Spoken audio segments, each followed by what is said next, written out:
Poštovani gledatelji, dobra vam večer. Pratite Global Fokus. Ja sam Ivana Dragičević. Hvala vam što ćete i večeras ostati s nama.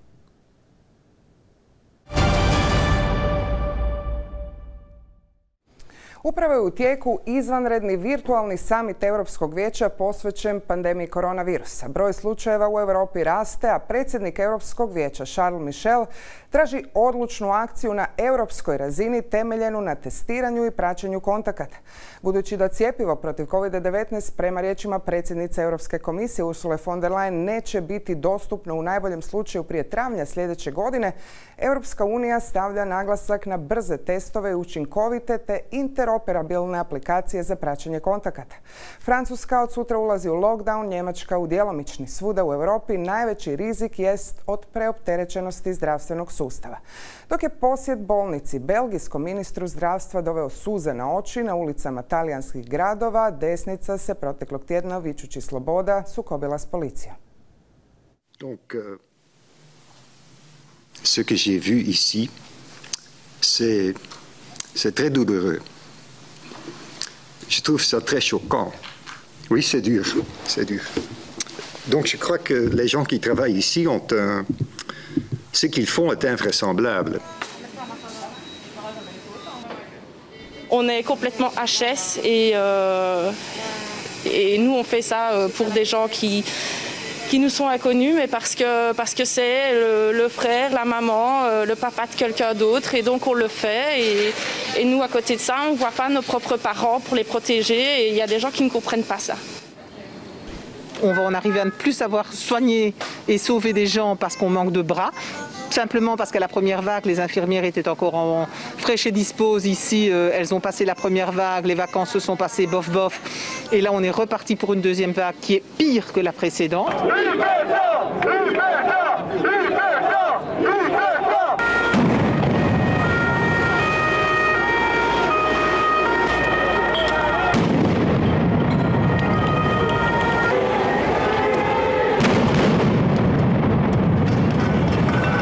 Après avoir échangé aussi avec tous nos partenaires européens et pesé le pour et le contre, j'ai décidé qu'il fallait retrouver, à partir de vendredi, le confinement qui a stoppé le virus. Disons que c'est un peu j'ai un petit peu un ascenseur émotionnel, c'est-à-dire que je suis un peu malheureux comme je peux le comprendre un petit peu, c'est-à-dire que j'ai du mal à palper les conséquences du Covid. C'est-à-dire qu'effectivement, au quotidien, au vu des chiffres, il y a une réalité, mais je pense que si les gens prenaient davantage de mesures, on va dire entre guillemets, adultes, responsables, on n'aurait pas besoin de ça, quoi.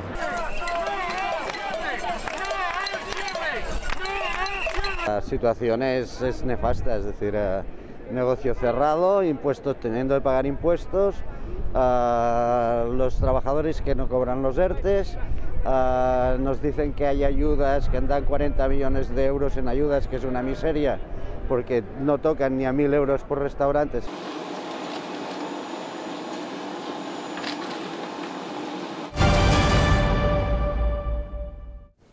U prošloj emisiji govorili smo o brutalnoj dekapitaciji učitelja Samuela Patija u Francuskoj. Nakon objave borbe protiv islamističkog ekstremizma u Francuskoj i najave francuskog predsjednika Macrona kako po svom ustavu Francuska nikako ne može odustati od sekularnosti i slobode govora, tjedan za nama bio je prepun prijetnji od turskog predsjednika i lidera nekih arapskih zemalja, te poziva na bojkot francuskih proizvoda.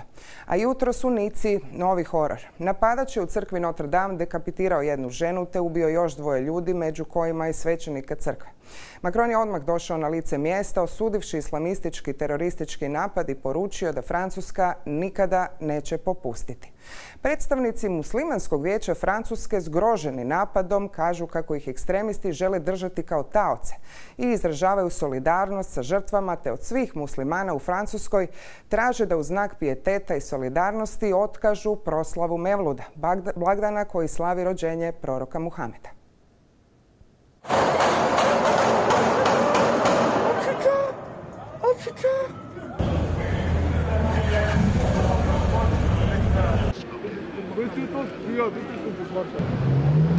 Je dois dire que Nice, Comme la France, et peut-être plus que d'autres lieux de France, aujourd'hui est en train de payer un tribut beaucoup trop lourd en étant une fois de plus victime de l'islamo-fascisme.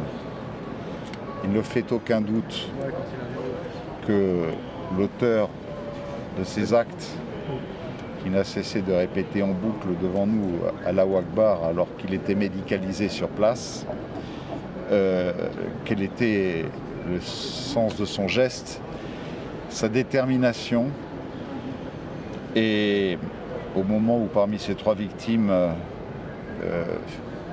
figure sans doute le gardien de l'Église, c'est dire tout le sens que tout cela peut prendre et combien l'émotion est encore plus forte chez nous. On vient d'apprendre à la télévision que notre sacristain a été assassiné, tué. C'est un choc. Je l'imagine, je le vois toujours en train de marcher, allumer les bougies. Et là, on me dit qu'il n'est plus. Vous le connaissez bien? Oui, on le connaît très bien. On est tout le temps avec lui. Oui, il est tout le temps là, il passe la journée ici. Vous savez, c'est nous. On se connaît. Il passe la journée ici. C'est pas quelqu'un qui vient et qui s'en va, non. Non. C'est chez lui, il passe là, il est là toute la journée.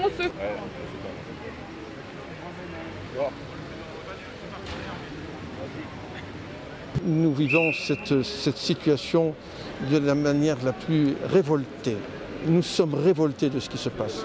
Il y a une tentative de mettre la France en otage et de la prendre en otage par rapport à ces musulmans. Nous ne retomberons pas dans ce piège-là. Nous ne tomberons pas dans ce piège-là. Je voudrais dire avec force, avec toutes nos tripes, combien nous sommes consternés, combien nous sommes révoltés par rapport à ce qui se passe. Et ce procédé-là, à un moment donné, il faut oser comprendre les choses et les dire avec force.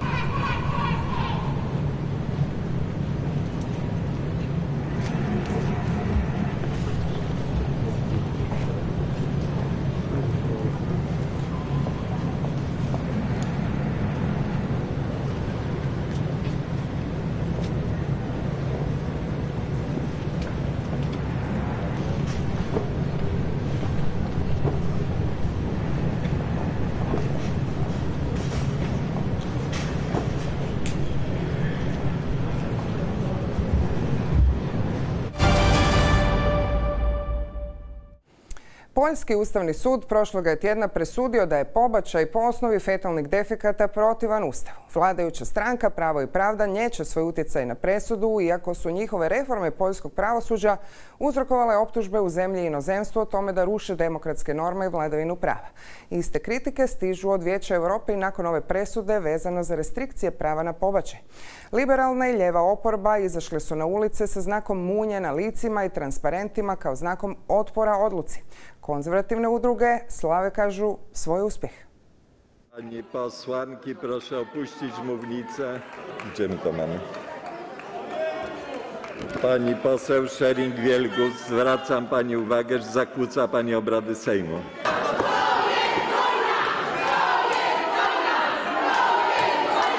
Ja z pewną przykrością stwierdzam, że na sali wśród posłów Lewicy i Platformy Obywatelskiej są posłowie, którzy mają maseczki ze znakami do złudzenia przypominającymi symbole Hitlerjugend. Jest. Ale rozumiem, że opozycja totalna nawiązuje do totalitarnych wzorów i z przykrością to przyjmujemy.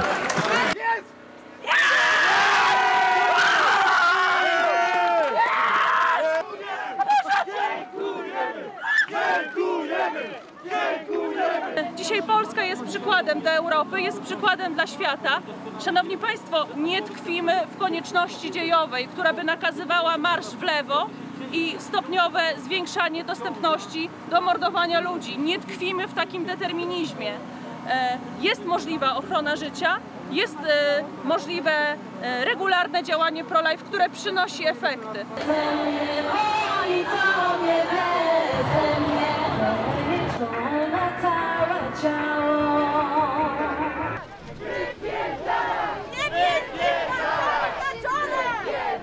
Nie prostu mam dość. To nie jest miejsce i czas, żebyśmy byli tutaj wszyscy razem. Mamy stan epidemii. My nie chcemy tu być, ale po prostu musimy. To, co rząd dzisiaj robi, zabiera nam prawa nie tylko kobiet, ale zabiera nam prawa człowieka. W Polsce po raz pierwszy będziemy mogli powiedzieć nieśmiało, ale z wielkim przekonaniem, że mamy najgorsze prawo aborcyjne w Europie.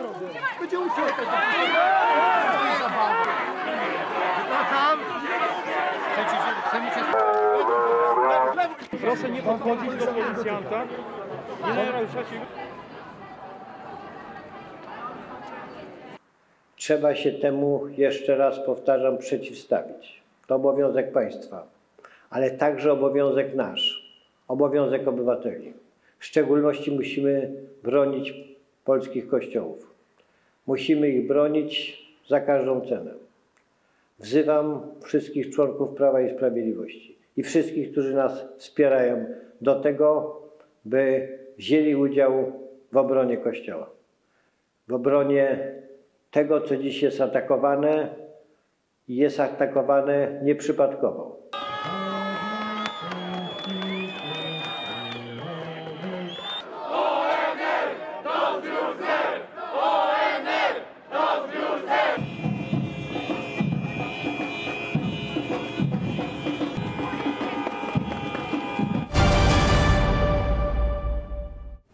A ono što u sve krize čeka Europu jest i rasprava o novom paktu o migracijama i azilu koje je predložila Europska komisija. On nudi novi početak za pokazivanje europske solidarnosti oko tog ključnog pitanja današnjice, no kažu i humaniji pristup migracijama. Europska komisija oglasila se pak prošloga tjedna oko izvještaja o nasilju i pushbackovima migranata u Grčkoj i Hrvatskoj. Tim povodom razgovarala sam s europskom povjerenicom za unutarnja pitanja Ylvom Johansson.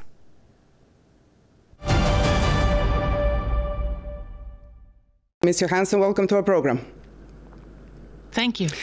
So we saw yesterday that you've said that you are taking DRC and other reports that we saw on pushbacks and inhumane treatment of migrants on Croatian borders very seriously. So what are basically the easy mechanisms that can act towards Croatia in these kind of situations? We have been working close with the Croatian government for quite a time on this, to make sure that the protection of borders is being done in a way that you do not abuse the rights of migrants or people. So this is something that we need to continue. We have this agreement that we should involve also the Croatian Ombudsman, the Croatian Law Center, and the UNHCR in this work. And we need to develop the Croatian government need to develop a good monitoring mechanism, but we are also from the Commission planning to send a mission on the ground together with the Croatian authorities to help work this out, because we have, of course, to make sure that we do not abuse people, and that's why this report concerns me a lot. Commission is also financing monitoring mechanism on violating human rights at the borders, and Croatian authorities previously committed to investigate and report on these violations. We had this kind of reports and before. Is the Commission monitoring how the money is spent, and have you received any reports from Zagreb? Yes, we are, and we are in close contact, and we have the first report for the money from 2018, and now the money that was decided in December last year, we're going to have a report after the period is finalized. So we are monitoring that, yes. Concerning the fact how high this commission is basically putting the rule of law and respect of fundamental rights on its agenda, in what ways, if any, can this situation affect, for example, Schengen negotiations of Croatia? Well, I think we have to solve, and I'm sure that the Croatian government is in the same position, that we have to make sure that we do not abuse the rights at our external borders, and we are ready to help the Croatian authorities and government to achieve that. So that's really important, and it's important that they investigate all these alleged pushbacks and abuse. That's really important. So what I think it's also for the future, I have put now a new migration a pact on migration and asylum on the table, and there I have included a new legal mechanism that all member states should be obliged to have an independent monitoring mechanism to make sure that pushbacks are not taking place at our external borders. Who would be the one who will be monitoring within this mechanism? Is it going to be, you know, in the member states and ombudsmans or some independent? How are you organizing that? Yeah, that's a very clever question of you. I must say that it can be organized in different ways, but it has to be independent monitoring mechanism. So it's not the government that are monitoring themselves. It should be an independent monitoring mechanism. And I've just asked the Fundamental Rights Agency to produce guidelines for member states how they could set up this independent monitoring mechanism. And Croatia is already working on that, but they have to do even more. So it's important basically not to have impunity in this kind of cases. Of course, that's very important. I think when it comes to this, it's about the rule of law, it's about fundamental rights. And for me, this is why we are European, because we defend our values. We defend the treaty, we defend the fundamental rights. And that's really the core of the European Union. And why the issue of migration in that terms, in terms of human rights, is not in this rule of law criteria which is connected with EU funds, which is being debated harshly in Europe today? Well, the rule of law is connected, and migration, I just put a new pact on the table that have been received, I should say, in a constructive way from member states. So I'm looking forward now to the negotiations with the member states. And I think when it comes to migration, it's important to rebuild trust between member states to manage migration together. And of course, we need to protect our borders, but we need also to protect fundamental rights. Talking about this pact, it's basically trying to connect more solidarity, and you have a commitment to have more human approach in the migration, but in terms of sharing the burden, externalization of the issue of migration, deterrence, containment, and return in terms of you know, deportations and things like that, are you confident that we will have now more Europe than we had since 2015? If my pact is adopted, yes, we will have a more humane, we will have more solidarity, and we will be managing migration in an orderly way. Also make the distinction between those that are eligible to stay and should be welcome in our society, and those that are not eligible to stay. They have to return to the country of origin. You had a meeting with Western Balkans ministers emphasizing that basically border management has to be conducted also in full respect of fundamental rights. Reports on the situation that we have on the ground, especially in a neighborhood, Bosnia and Herzegovina, that is being talked about, and in this sense of pushbacks, is worrying. We see these pictures, we see people with no shelters, no centers for migrants, refugees, inhumane conditions. How can this be solved?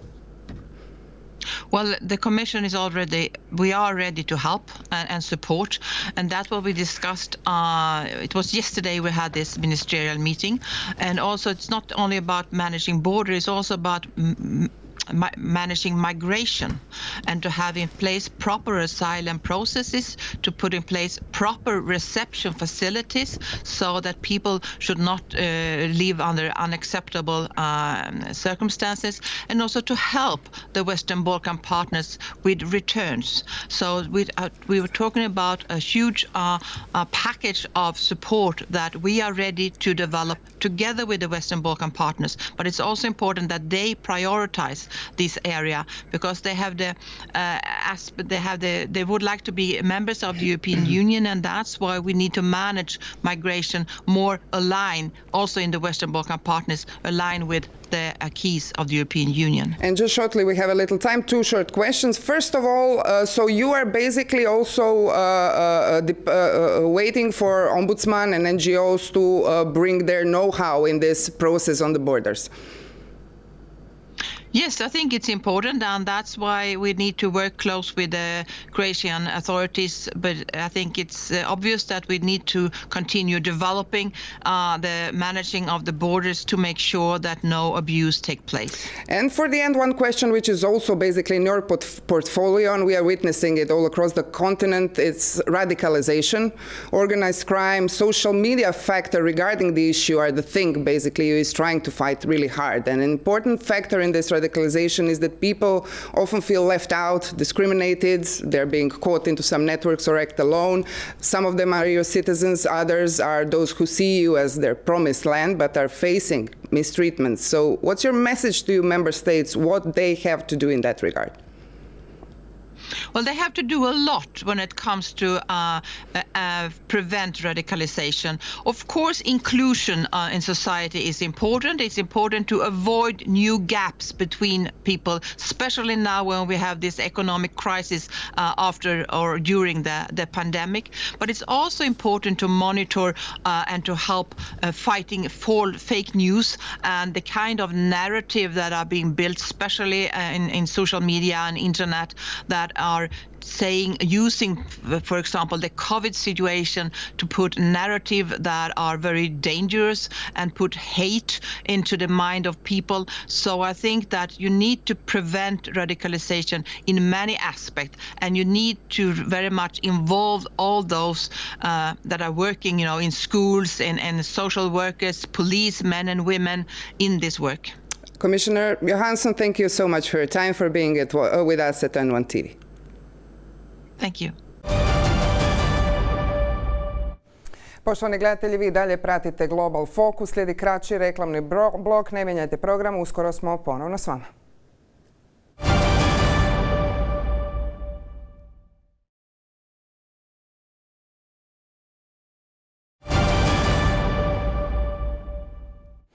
Poštovani gledatelji, dobrodošli ponovno u Global Fokus. 5 je dana do američkih predsjedničkih izbora, povijesnih kako ih neki nazivaju i zbog toga što se prvi put održavaju u doba pandemije.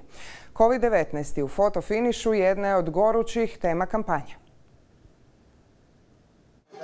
We are just entering the darkest days of this pandemic. And with just days until the election, the surge in COVID-19 cases we're seeing, and will continue to see, comes at a critical time in the race to the White House. This is coming at exactly the wrong time for President Trump. Reed Wilson, a national correspondent for The Hill and author of the book Epidemic, says the case count is a constant reminder. This virus is still here 10 months later, and the administration has not gotten its hand around it. I think President Trump wants Americans to accept that the coronavirus is going to become endemic. It's going to circulate widely among the populace for many years, just like the flu does. So Wilson thinks the president will continue to downplay the virus and the case count. You know why we have cases? Because we test so much. And in many ways, it's good. And in many ways, it's foolish. And CNN political analyst Michael Shear says he'll also be looking to shift the conversation away from the virus. The president and his aides recognize that's the biggest single threat to his chances of re-election. And, he's desperate, I think, to change the subject. Which has already happened. But it gives Democratic presidential nominee Joe Biden a chance to lean in and tout his plan for the pandemic. We're so much better than this. We can bring back this economy. It starts with my plan to deal with this pandemic responsibly, bringing the country around to testing and tracing and masking, social distancing, not politicizing the race for a vaccine. I'm Britt Conway reporting.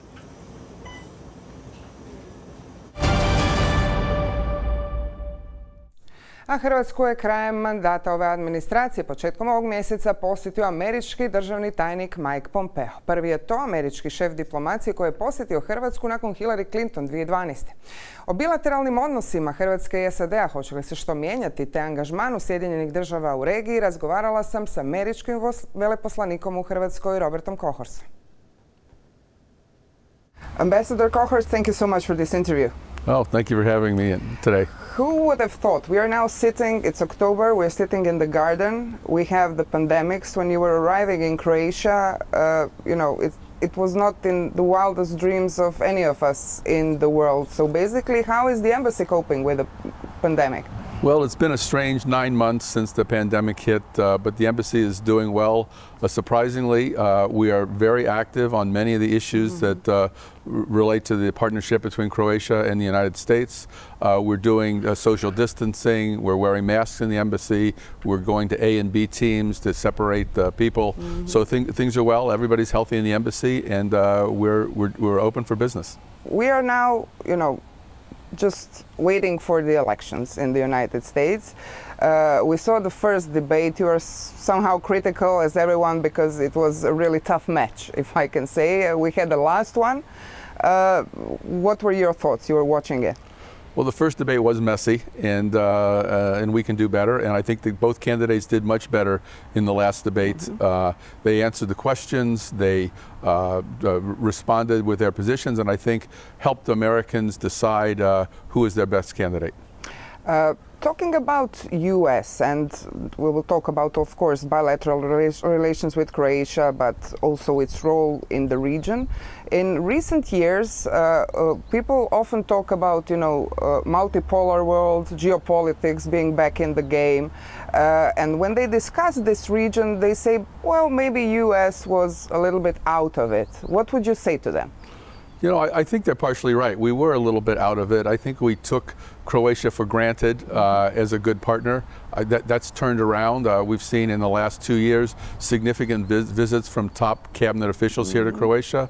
We're getting things done in terms of the bilateral relationship. So to the extent we were a little bit delinquent for a while, I think that's been turned around. People often look towards countries or their policies through the prism of who is running that country, in this case President Trump, the US, or some other countries.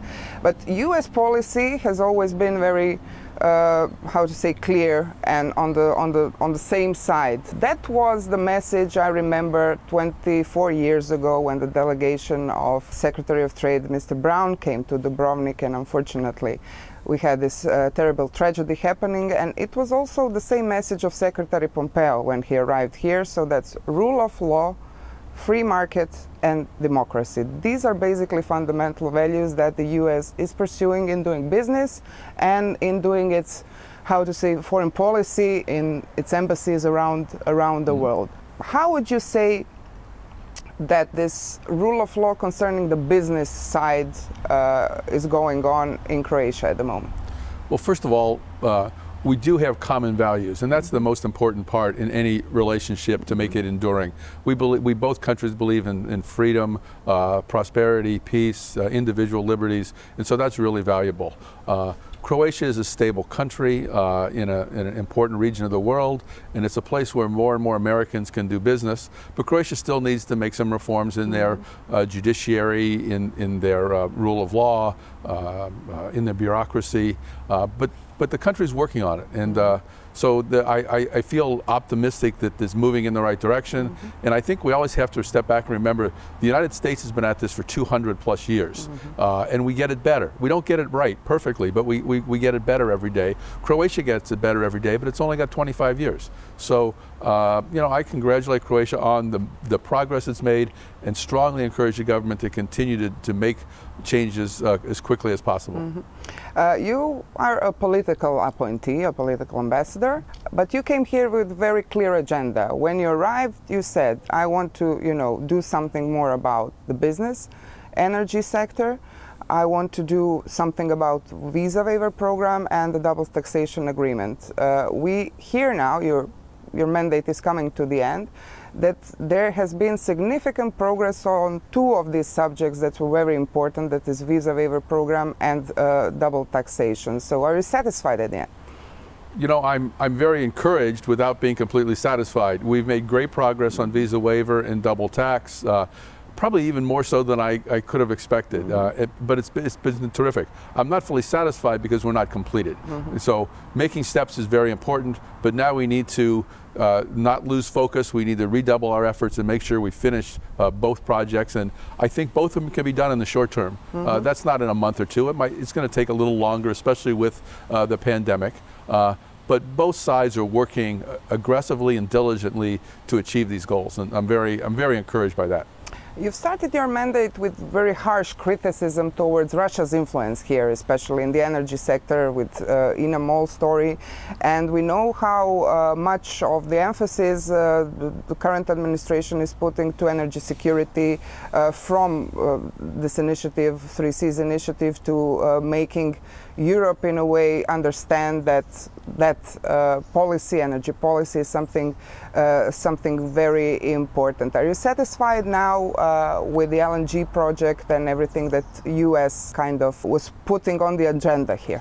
Well, the U.S. has been encouraging both the LNG terminal on Kirk Island and the 3Cs initiative to become a reality. But those are really European projects. The LNG terminal is funded almost half by the European Union and the other half by Croatia. The United States have been supporters, both with some financial support and other type of help for it. So this is a broad support in the LNG, and it's great that it's going to come together and supposed to open in January of 2021. When I came here, that was my #1 mandate, was to encourage Croatia to complete that project. So I feel very satisfied that this has got a high likelihood of happening. The 3Cs has also been encouraged by President Trump and most recently by Secretary Pompeo. But again, that's a European project. It's not something that the U.S. has a direct financial interest in, but we are a big supporter. Our DFC, which is one of our finance vehicles, has committed over $1 billion to the 3Cs fund to help develop energy security and infrastructure projects. So we're a big supporter of both, but they're not our projects. Concerning what you said, the financial obligations in multilateral forums, organizations or initiatives, we know that the conclusion of the Wales NATO summit was that all the countries has to put 2% of its GDP to the defense issues, and President Trump was very strong about it, telling the allies they need to do it. The military cooperation between Croatia and the U.S. is very strong. We have, let's say, good cooperation in that sense. So what has been the response from the Croatian side? Well, as you said, our military cooperation has been very strong over the years. In the last decade alone, we've contributed more than $700 million worth of equipment and training to the Croatian military. So it becomes a true partnership. We've provided financial support and training. Croatia has provided good support around the world in peacekeeping efforts and security in the region. So we view this as a great partnership between the two of us, and we're hopeful that we'll continue, and we have every reason to be optimistic that our great cooperation will make this a safer place for everybody. The first concours on buying military airplanes was a kind of disaster, because what happened with the Israeli planes in US stance towards it. Now we have another one, and we know that you of course advocate strongly for F-16 as a good bargain or a good trade for Croatia. Secretary Pompeo of course said it's a sovereign decision of any member state. Why do you think F-16 will be the thing for Croatia? So let me first correct the first part is I don't view the first process as a disaster. It was a learning process, and nobody really lost any money or got hurt. There was some time delays, but the process was important that the right answer was made. There wasn't a clear agreement about the price and the terms, and so it was postponed and redone. So it's got a much better process this time, and so I think the first step was a learning process. The second step is where Croatia's will make a better decision. We of course are encouraging Croatia to acquire new F-16s. We believe it's the finest fighter aircraft in the world. There are more than 1,000 F-16s in Europe, so if Croatia becomes part of that club, it's not just about aircraft, it's about the partnership and the interoperability throughout NATO and throughout Europe. And at the end of the day, we believe it's the best value. Price is one component, but long-term sustainability, great equipment, a partnership with the United States and with other countries that operate F-16s is all part of the package, and we hope that'll be factored into the analysis on what is the best buy. But value is more important than just price. Let's do a little debrief of Secretary of State visit to Croatia. What was the deal? What was like the first point when you arranged his, arrival here? What was that thing? Well, the first and most important step was to demonstrate to Croatia that this is a focal point for the administration, that Croatia is an important ally, and we want to recognize that by having the Secretary of State come from. He has an extraordinarily busy schedule. There are hundreds of countries around the world, and he can only get to a handful of them. But he came to Croatia. So that was the most focal point, was to demonstrate that. And then he'll let the rest of us work on the details. But he came here, he had very good things to say about it. He truly enjoyed his lunch with the foreign minister and the further meeting with the prime minister. He and his wife got a nice tour of Dubrovnik. It was short, but it was, he told me it was really fabulous. He looking forward to coming back again someday. And, you know, I really think that he touched on all of the topics that are important between our two countries and is very supportive of the work that we've been doing together, and he looks forward to us completing some of the tasks. Our public, in a way, heard the words of our Prime Minister Plenković. Some describe it as maybe a little bit of cold shower, because he mentioned, for example, the Chinese that are building the bridge, Pelješac Bridge, and Croatia, in a way, didn't announce its willingness to join this U.S. initiative concerning security and digital infrastructure, especially 5G networks. So how was it seen in DC after that visit? You know, the Pelješac Bridge is a construction project. It's really not a Chinese investment in Croatia. It, in fact, is the opposite of an investment. It's European and Croatian dollars being sent to China, and China bringing their own labor and their own materials here. So if China wants to invest in here, as the Secretary said, we welcome China to invest in any country, as long as they do it in a transparent and honest way. And we're happy to compete with any country in the world when it's done on a level playing field. So the Secretary is not encouraging. He does want to caution Croatia and other countries around the world to be careful about your strategic infrastructure and who is involved in that, and do you trust them, and do you have confidence that they'll truly be your partner when times are difficult. Talking about geopolitics, we of course know that Russia, China, Turkey are important players in this region, but US basically never left. We remember the role of the US in ending wars in the Balkans from 95, 99, and we now see some new initiatives from President Trump towards Kosovo-Serbia deal, in a way, and we heard Secretary Pompeo about, of course, always interest as a guarantee of the Dayton Peace Agreement of U.S. involvement in Bosnia and Herzegovina. So what can be expected in this period, because we are now waiting for the elections in Bosnia? Well, you know, the U.S. has never left the region. We just haven't emphasized it as much as we could. And part of that relates to the fact that it hasn't been a big problem. There hasn't been that. But now, as there's more conflict and more issues that need to be resolved, we're trying to reassert our influence and our assistance to the region to solve some of these problems. And so you'll see the U.S. coming here, get involved in more things. We really want to encourage the Croatians to continue to be a leader in this part of the world and help solve the problems that continue to exist. Talking about leadership, U.S. always strongly advocated, we've mentioned at the beginning, rule of law in the free market circumstances, but also the rule of law of the countries that its embassies were working on. You did a lot about gender inequality, LGBT rights, and things like that. Are you satisfied with the state of human rights in Croatia? You know, I believe Croatia has a good record on human rights. Certainly, its laws and constitution all promote equality and justice. But like most places, you can continually get better and deal with the remaining problems that are out there.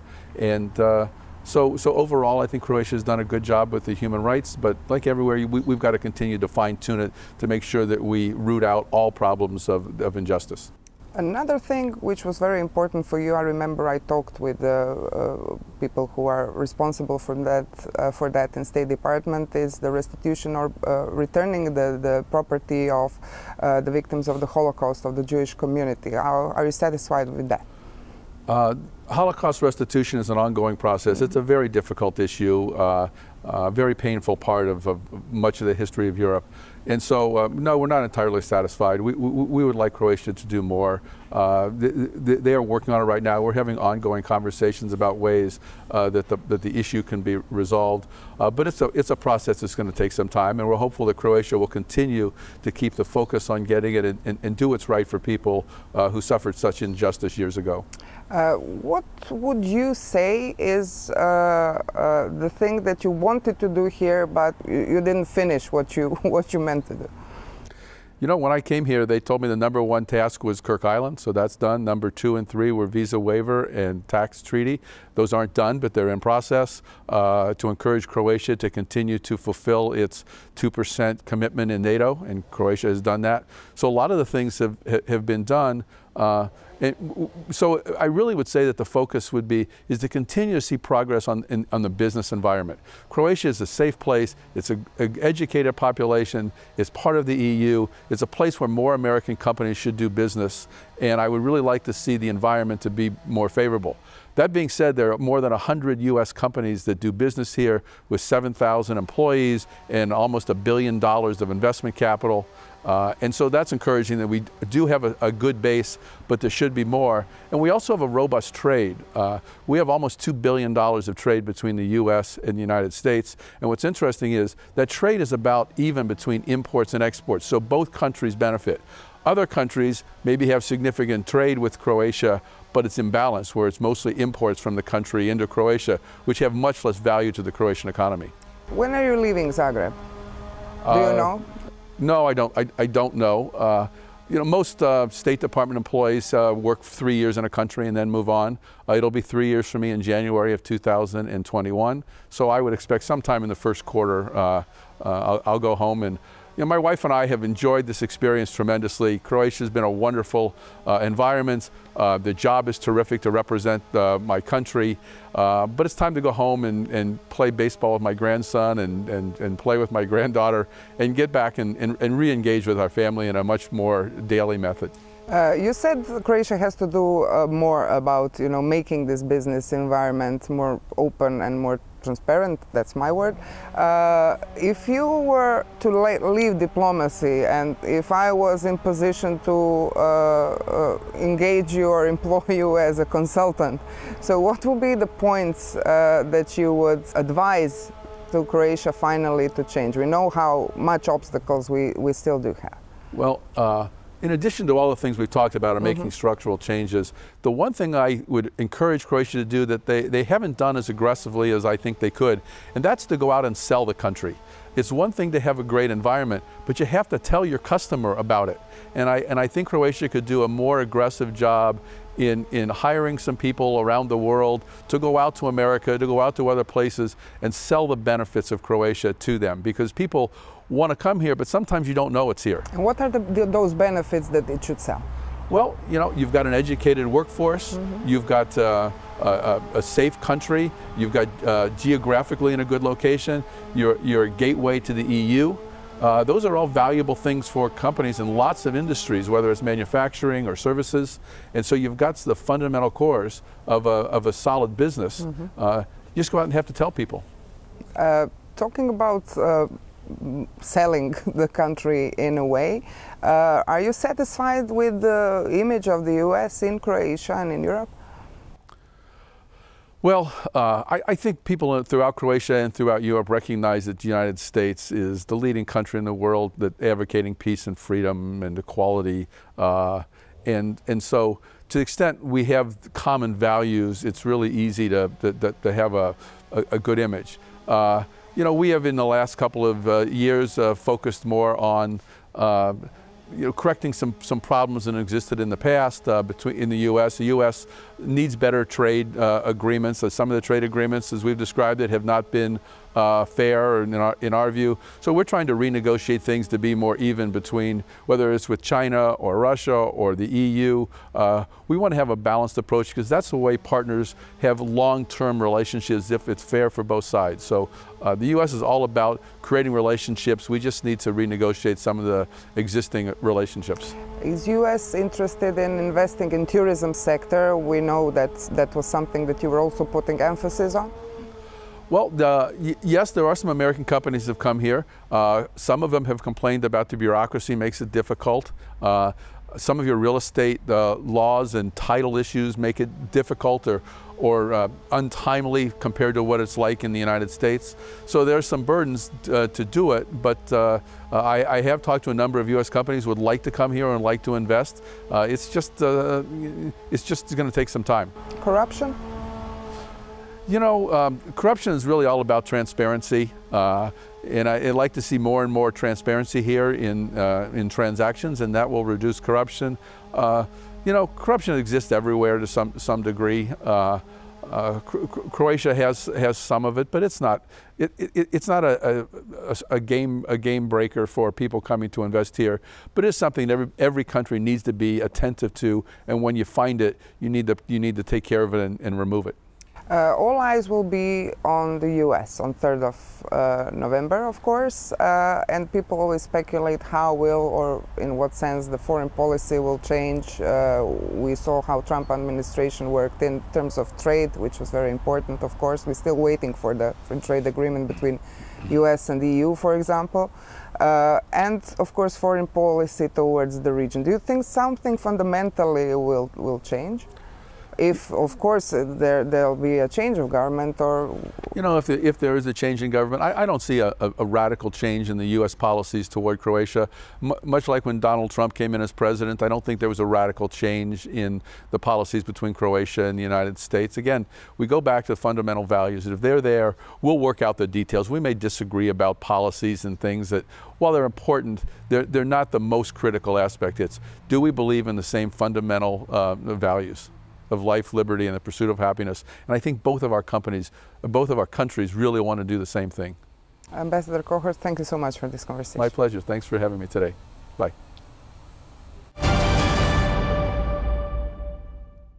A dakle, uoči američkih predsjedničkih izbora 3. studenog, koje ćete naravno pratiti na N1 televiziji, Joe Biden vodi ispred Donalda Trumpa na nacionalnoj razini sa 10% bodova prema anketi Reutersa i Ipsosa. Ipak, rezultati izbora prije 4 godine donijeli su mjesece dugih rasprava o tome može li se anketama vjerovati. Loves to say that the polls got it all wrong in 2016, but that's not entirely the case. What kind of lessons did we learn from the polling of 2016 that we can apply to the 2020 presidential race? Take a look at the final results of the 2016 presidential election.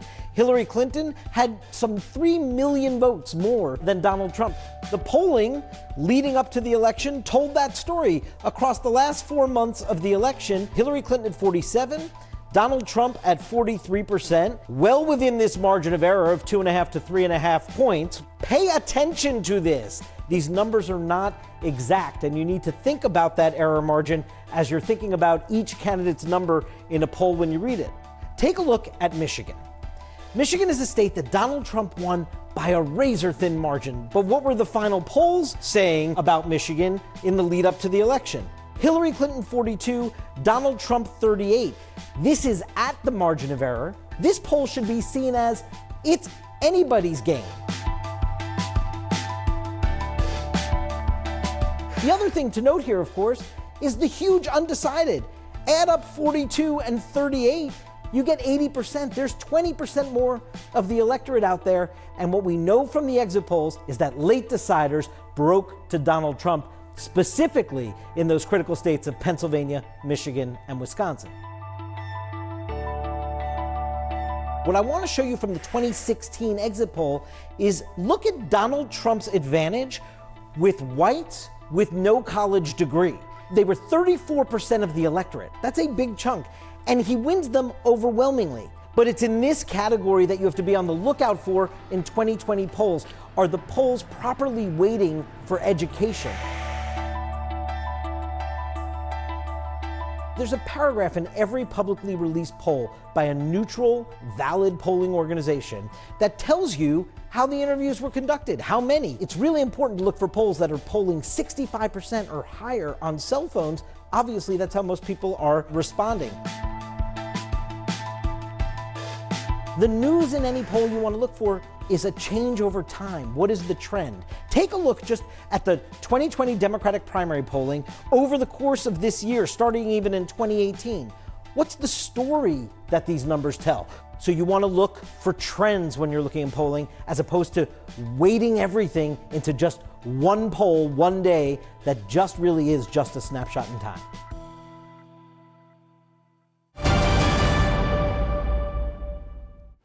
Poštovani gledatelji, bio je ovo Global Fokus. Budite s nama i idućeg četvrtka u 20 sati, a sve vijesti iz svijeta pratite na našem webu, Facebooku i Twitteru. Hvala vam još jednom što ste bili uz nas. Ostanite zdravi, čuvajte sebe i druge i ostanite uz N1.